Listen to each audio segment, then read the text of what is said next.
The night that Kenny Pickett was drafted, Mike Tomlin was asked to describe his favorite traits about this young man as a quarterback. And the first word that came out of his mouth actually was the only word for a little while. It was accuracy. Good morning to you. Good Wednesday morning. I'm Dejan Kovacevic of DK Pittsburgh Sports. This is Daily Shot of Steelers. It comes your way bright and early every weekday. If you're into hockey and or baseball, I also offer daily shots of Penguins and Pirates that I hope you'll also check out. If there's one dimension that any of the various quarterbacks who will be in the fold this summer can bring to this offense that can make the biggest difference by a mile, it'll be the deep ball. And within the deep ball comes accuracy.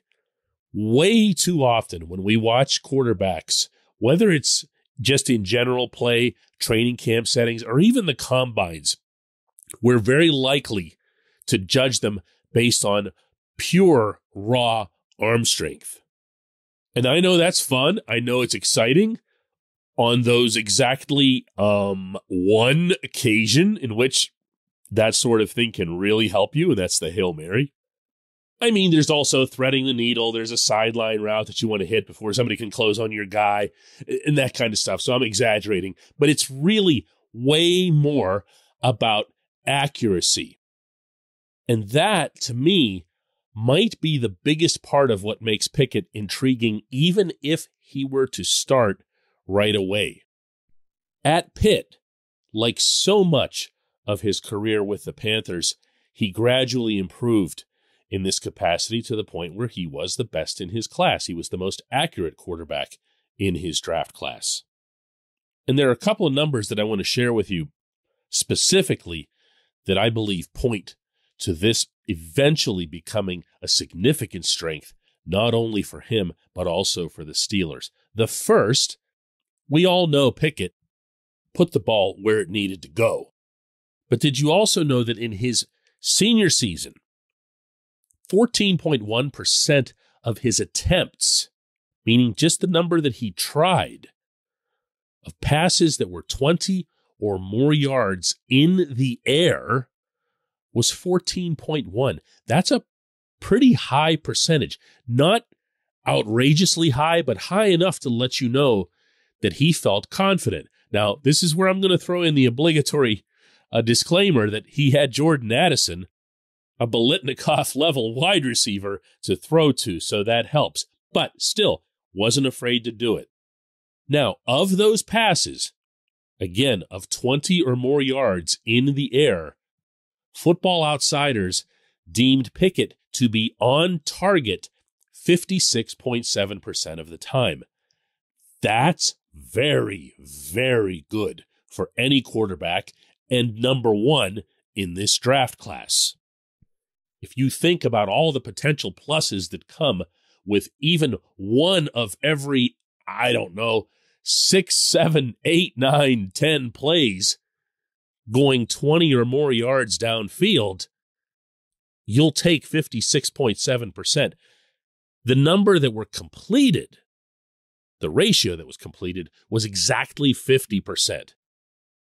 And that's a number you'll take all day long. This portion of Daily Shot of Steelers is brought to you by Point Park University. Choose from nearly 100 career-focused programs leading to bachelor's, master's, and doctoral degrees.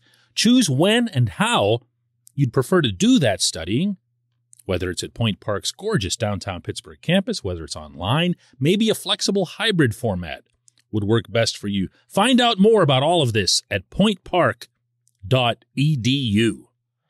Now, this is where you might be asking, well, how does that compare to what was seen from Ben Roethlisberger in 2021? And the answer is exactly what you'd think it would be. He hardly ever did it. I would track this after every game the Steelers would play, and he'd only attempt 2 or 3 passes outside the 20-yard comfort zone. And of course, what happens then is the defense brings its safeties way up into your face, plays right up against the line of scrimmage, takes away everything else you'd want to do, and you don't get anything spread out. Anybody who's been following this show for any length of time will know that my number one complaint about the Steelers' offense was that they didn't attack the middle of the field and thus underutilized Pat Freiermuth and other guys, including wide receivers who are more effective in catching passes in the slot than elsewhere on the field. And my other complaint was they didn't throw deep. And you can say, well, Ben lost his arm strength or lost his will to hang on to the football long enough in order to make those plays happen. And both of those things would be accurate. Ben absolutely lost some arm strength. Ben absolutely wanted to get rid of the ball and did so faster than any quarterback in the league 3 years in a row. I mean, it was snap and flick, which also, by the way, is the primary reason he didn't get killed behind that awful offensive line. Pickett has both of these factors as strengths. Again, qualifying, playing on a college team and playing with a great college wide receiver. He threw deep. He threw across the middle, actually really seemed to relish throwing across the middle. And, of course, he was able to move a little bit back there, including to his left. This, too, was an area, by the way, where Pickett wasn't all that great early on at Pitt. Scrambling in general, throwing on the run in general, but especially throwing on the run to his left, and he got really good at the latter. So put all of that together. Imagine getting more of these wide receivers more involved in different capacities since they'd be operating with more space. Know what I mean by that? If you're sending out George Pickens or Chase Claypool or even Deontay Johnson on a deep route, and Deontay's run his share and succeeded in his share, there's more grass for everyone else, including Freiermuth. Then you can start hitting those underneath passes that, they've been gone from this offense for so long that it's hard to even envision what the Steelers would look like doing these things that I'm describing. Do you know what I'm saying? Now, if you're wondering why I'm talking all this stuff about Pickett not mentioning Mitch Trubisky or Mason Rudolph, it's because, and I'll keep repeating this, my belief is that this is going to be Pickett's job to lose in a certain context with a certain asterisk. Meaning the Steelers think so highly of Pickett and what he can bring to this offense, and they think so highly of what he can do within the Matt Canada system, knowing Canada from their time together at Pitt, that if Pickett reaches that level of their expectations entering the season, what the other two guys do won't really matter. To borrow a baseball term, the tie goes to the runner. And we will see fairly early, I would imagine, in camp settings where the throws and the catches are pretty much the only ooh and ah factor out there on the fields, whether or not Pickett's going to use this strength to become this team's starter. When we come back, just one question.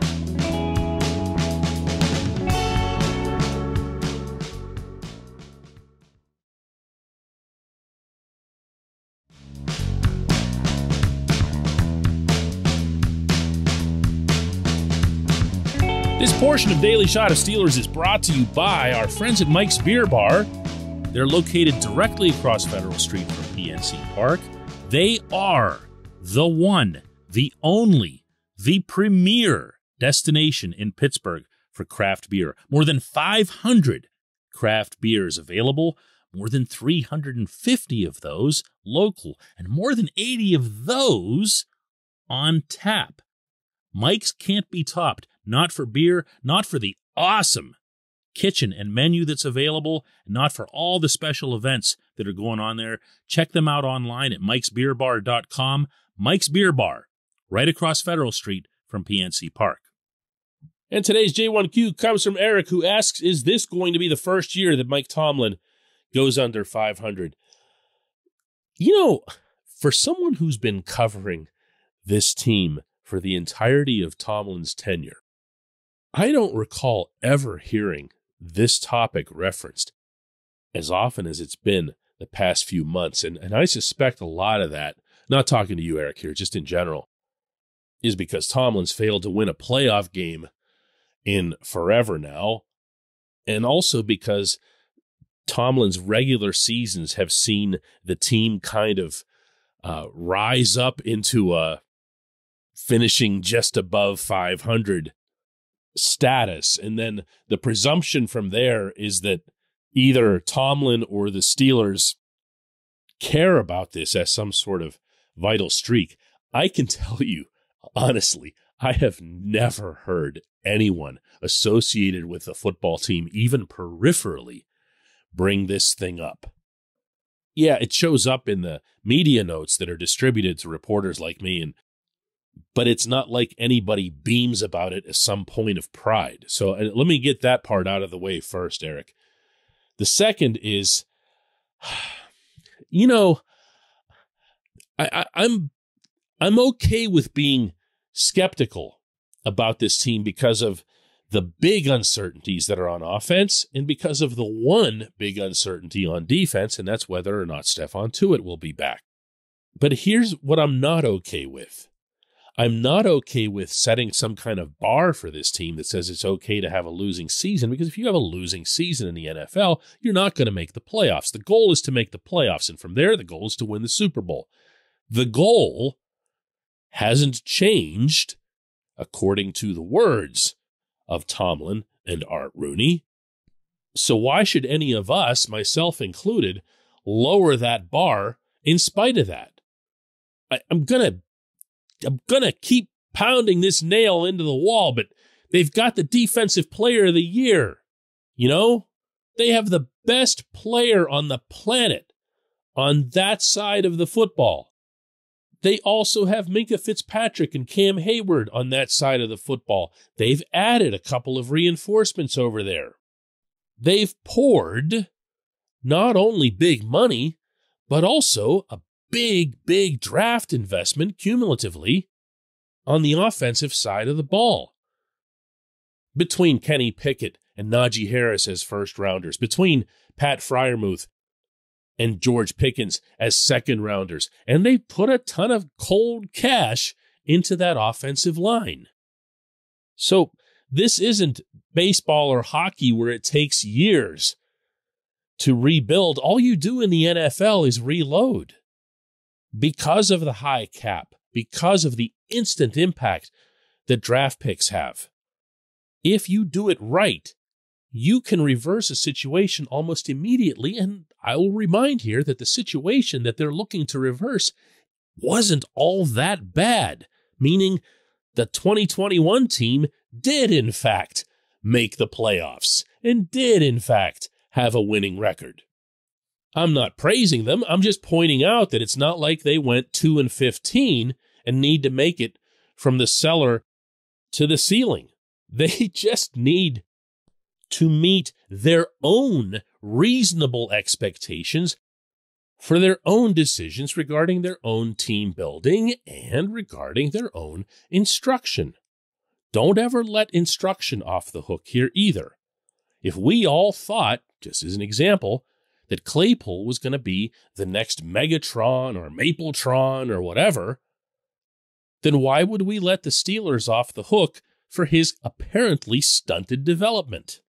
Are we okay with saying that this team's going to have a losing record because, in part, Claypool didn't wind up being what we all thought he was going to be?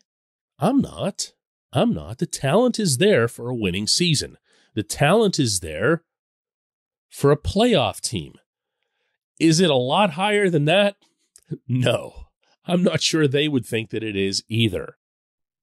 So I think it's fair and I think it's right to attach the expectation of a winning season and a playoff berth to this particular team. I really do. And no, it doesn't have anything to do with the Tomlin streak or anything like that. I appreciate the question, Eric. I appreciate everyone listening to Daily Shot of Steelers. We'll do another one tomorrow.